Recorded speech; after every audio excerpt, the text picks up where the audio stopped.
Assalamualaikum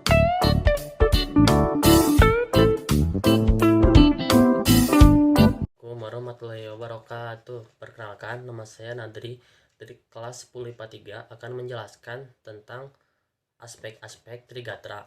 Yang pertama ada letak dan bentuk geografis. Letak dan bentuk geografis dilihat dari permukaan di bumi, yaitu dilihat dari beberapa wilayah atau negara-negara tertentu untuk melihat letak dan geografisnya, seperti halnya Indonesia. Indonesia diapit oleh dua benua dan dua samudera, yaitu yang pertama benua Australia, yang kedua benua Asia, dan samudera India dan samudera Pasifik. Yang kedua ada keadaan dan kemampuan penduduk. Penduduk adalah sekelompok manusia yang mendiami suatu tempat atau wilayah tertentu. Ada beberapa faktor yang mempengaruhi ketahanan nasional adalah sebagai berikut. Yang pertama, ada faktor yang mempengaruhi jumlah penduduk. Segi positifnya, adanya pertambahan angkatan kerja, manpower, dan adanya pertambahan tenaga kerja, labor force. Ada segi negatifnya. Segi negatifnya, pertambahan penduduk menjadi tidak seimbang, dan tingkat ekonomi adanya sedikit usaha peningkatan. Yang kedua, ada faktor yang mempengaruhi komposisi penduduk. Komposisi penduduk adalah secara garis besarnya adanya penduduk dari adat, suku, ras, agama, dan lain-lain. Ada beberapa faktor yang mempengaruhi komposisi penduduk, yaitu adalah adanya mortalitas, fertilitas, dan migrasi. Yaitu yang ketiga, adanya faktor yang mempengaruhi distribusi penduduk. Distribusi penduduk adalah distribusi yang dapat memenuhi persyaratan kesejahteraan, keamanan untuk bisa menyebarkan dengan cara cepat. Oleh karena itu, seharusnya pemerintah bisa memberikan kebijakan tertentu untuk mengatur penyebaran penduduk. Selanjutnya,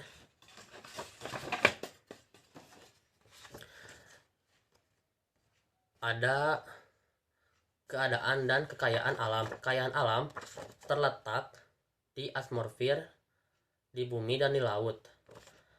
Sumber daya alam mempunyai arti yang sangat luas, seperti halnya Indonesia.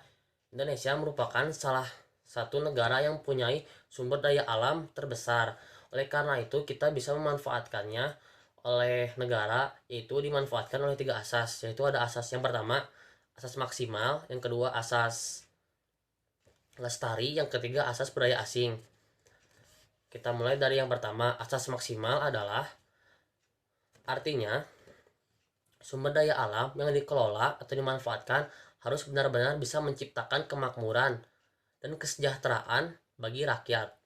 Yang kedua, ada asas lestari. Artinya, pengolahan sumber daya alam tidak boleh menimbulkan kerusakan lingkungan. Harus bisa menyeimbangkan untuk rakyatnya. Terus yang terakhir, ada asas berdaya asing. Asas berdaya asing ini artinya bahwa hasil-hasil sumber daya alam harus bisa bersaing dengan sumber daya alam dari negara lain. Cukup sekian yang bisa dapat saya sampaikan dari menjelaskan asas-asas Trigatra ini. Mohon maaf apabila kesalahan maupun kata. Wassalamualaikum warahmatullahi wabarakatuh. Pancagatra. Pancagatra adalah aspek-aspek kehidupan nasional yang menyangkut kehidupan dan pergaulan hidup manusia dalam bermasyarakat dan bernegara dengan ikatan-ikatan atau norma-norma tertentu, yang termasuk aspek Pancagatra sebagai berikut. Yang pertama ada ideologi. Ideologi dapat diartikan sebagai prinsip yang dijadikan dasar suatu negara. Dalam strategi pembinaan ideologi, berikut adalah beberapa prinsip yang harus diperhatikan. Yang pertama, ideologi sebagai perekat pemersatu harus ditanamkan dalam seluruh WNI. Yang kedua, ideologi harus dijadikan panglima, bukan sebaliknya. Yang ketiga, ideologi harus diaktualisasikan dalam bidang kenegaraan oleh WNI. Yang kedua ada politik. Politik diartikan sebagai asas, haluan, atau kebijaksanaan yang digunakan untuk mencapai tujuan dan kekuasaan. Kehidupan politik dapat dibagi ke dalam dua sektor, yaitu sektor masyarakat yang memberikan masukan dan sektor pemerintah yang berfungsi sebagai keluaran. Sistem politik yang diterapkan dalam suatu negara sangat menentukan kehidupan politik di negara yang bersangkutan. Upaya bangsa Indonesia untuk meningkatkan ketahanan di bidang politik adalah upaya mencari keseimbangan dan keserasihan antar keluarga dan masukan berdasarkan Pancasila yang merupakan pencerminan dari demokrasi Pancasila. Assalamualaikum warahmatullahi wabarakatuh. Nama saya Tasa Devana Firdaus dari kelas 10 IPA 3 akan menjelaskan tentang Pancagatra. Nah, Pancagatra itu adalah aspek-aspek kehidupan nasional yang menyangkut kehidupan dan pergaulan hidup manusia dalam bermasyarakat dan bernegara dengan ikatan-ikatan, aturan-aturan, dan norma-norma tertentu. Nah, Pancagatra ini memiliki 5 aspek. Yang pertama ada ideologi, yang kedua ada politik, yang ketiga ada ekonomi, yang keempat ada sosial budaya, dan yang kelima ada pertahanan dan keamanan. Nah, saya di sini hanya akan menjelaskan 3 aspek, yaitu ekonomi, sosial budaya, dan pertahanan dan keamanan. Nah, yang pertama saya akan menjelaskan tentang kegiatan ekonomi. Kegiatan ekonomi adalah seluruh kegiatan pemerintahan dan masyarakat dalam mengelola faktor produksi dan distribusi barang dan jasa untuk kesejahteraan rakyat. Upaya meningkatkan ketahanan ekonomi adalah upaya meningkatkan kapasitas produksi dan kelancaran barang dan jasa secara merata ke seluruh wilayah negara. Upaya untuk menciptakan ketahanan ekonomi adalah melalui sistem ekonomi yang diarahkan untuk kemakmuran rakyat. Ekonomi kerakyatan tidak dibenarkan adanya monopoli. Struktur ekonomi dimantapkan secara seimbang dan selaras antar sektor. Pembangunan ekonomi dilaksanakan bersama atas dasar kekeluargaan, pemerataan pembangunan dan hasil-hasilnya harus dilaksanakan secara selaras dan seimbang antar wilayah dan antar sektor.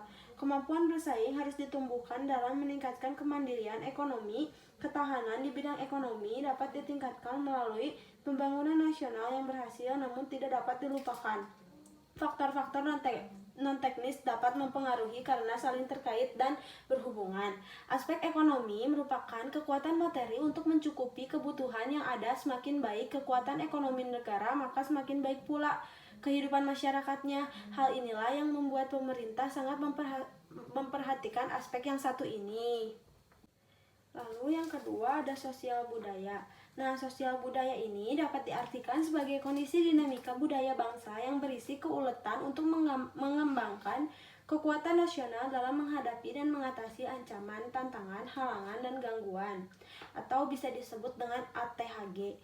Nah, gangguan dapat datang dari dalam maupun dari luar, baik secara langsung maupun tidak langsung, yang membahayakan kelangsungan hidup sosial NKRI berdasarkan Pancasila dan UUD 1945. Esensi ketahanan budaya adalah pengaturan dan penyelenggaraan kehidupan sosial budaya. Ketahanan budaya merupakan pengembangan sosial budaya di mana setiap warga masyarakat dapat mengembangkan kemampuan pribadi dengan segenap potensinya berdasarkan nilai-nilai Pancasila. Nah, Indonesia adalah negara yang memiliki sosial dan budaya yang sangat beragam. Hal tersebut perlu dijaga dan dilestarikan di generasi berikutnya. Tak heran mengingat sosial budaya lokal sudah mulai tergerus dengan sosial budaya asing. Aspek ini tentu saja menjadi salah satu aspek kenegaraan yang harus diperhatikan oleh seluruh warga negara masyarakat Indonesia. Lalu yang terakhir ada pertahanan dan keamanan. Pertahanan dan keamanan diartikan sebagai kondisi dinamika dalam kehidupan pertahanan dan keamanan bangsa Indonesia yang berisi keuletan dan ketangguhan yang mengandung kemampuan mengembangkan kekuatan nasional dalam menghadapi dan mengatasi ATHG yang membahayakan identitas, integritas, dan kelangsungan hidup bangsa berdasarkan Pancasila dan Undang-Undang Dasar 1945. Ketahanan di bidang keamanan ini adalah ketangguhan suatu bangsa dalam upaya bela negara di mana seluruh IPOLEK Sosbudamkam disusun, dikerahkan secara terpimpin, terintegrasi, terorganisasi untuk menjamin terselenggaranya sistem ketahanan nasional. Prinsip-prinsip sistem ketahanan nasional antara lain: 1. Bangsa Indonesia cinta damai tetapi lebih cinta kemerdekaan. 2. Pertahanan keamanan berlandaskan pada landasan ideal Pancasila, landasan konstitusional Undang-Undang Dasar 1945, dan landasan visional wawasan Nusantara. Yang ketiga, ada pertahanan keamanan negara merupakan upaya terpadu yang melibatkan segenap potensi dan kekuatan nasional.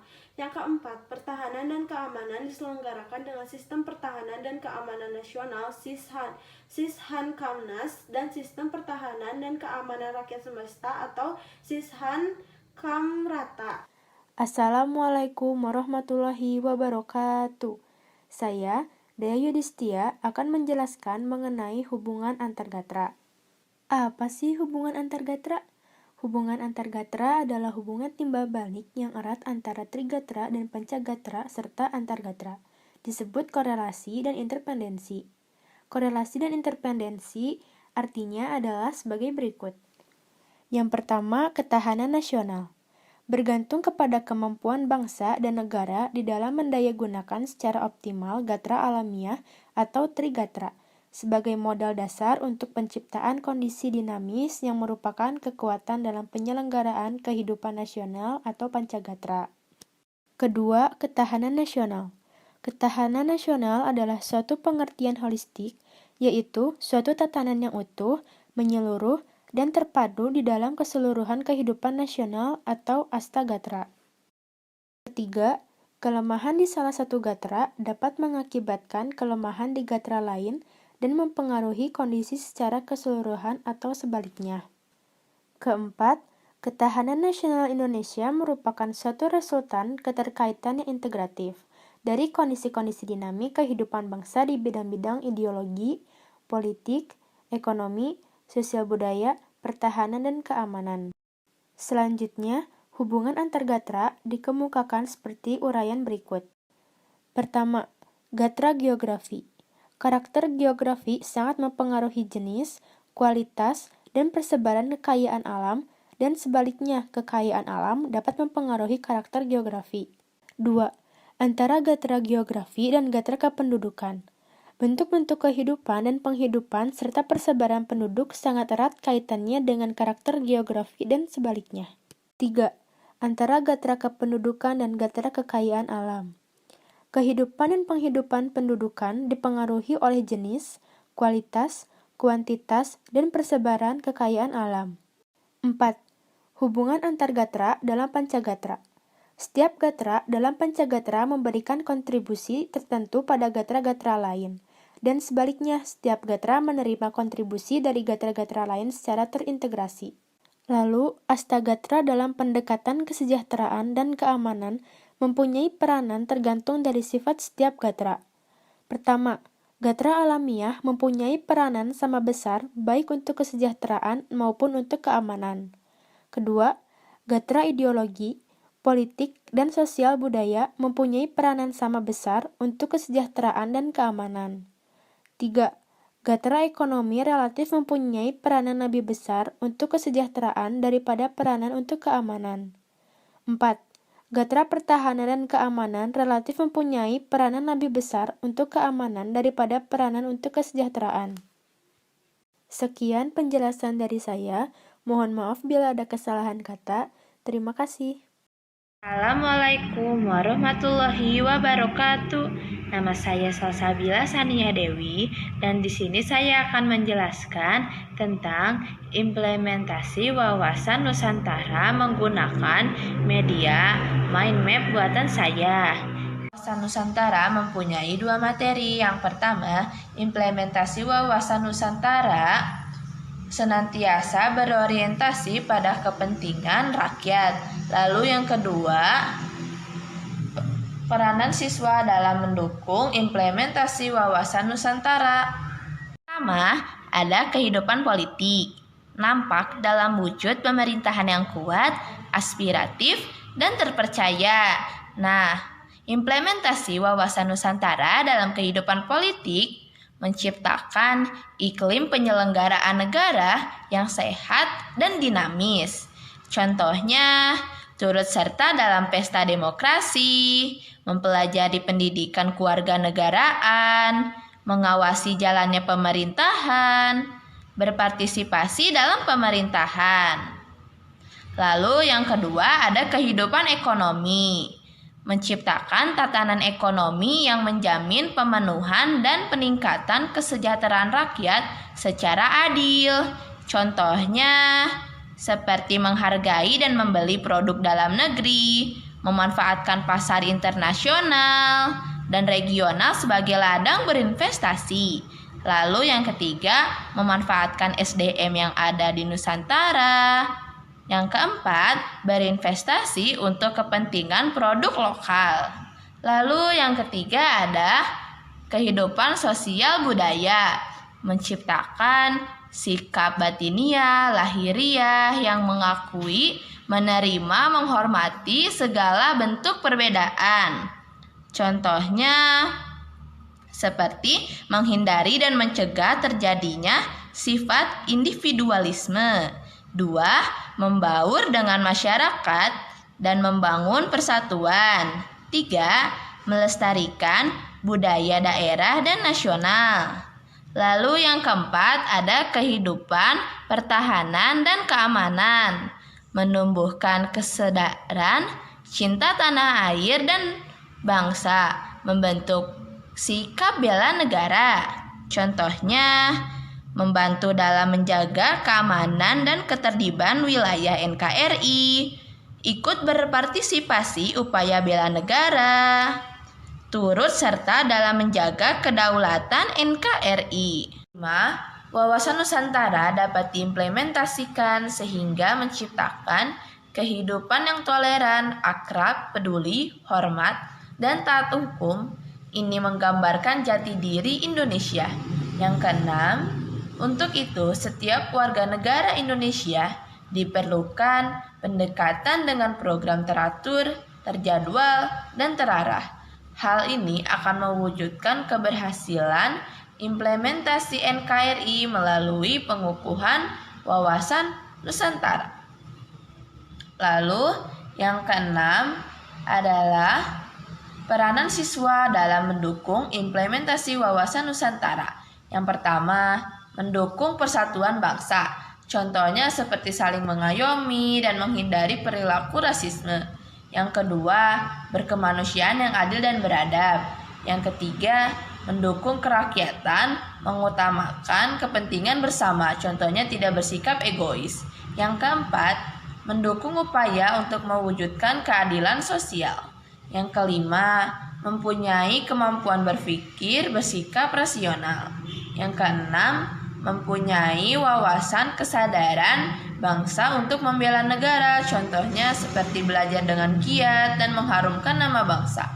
Yang ketujuh, selalu berbudi pekerti luhur, berdisiplin dalam bermasyarakat dan bernegara, contohnya selalu mentaati peraturan di sekolah maupun di lingkungan.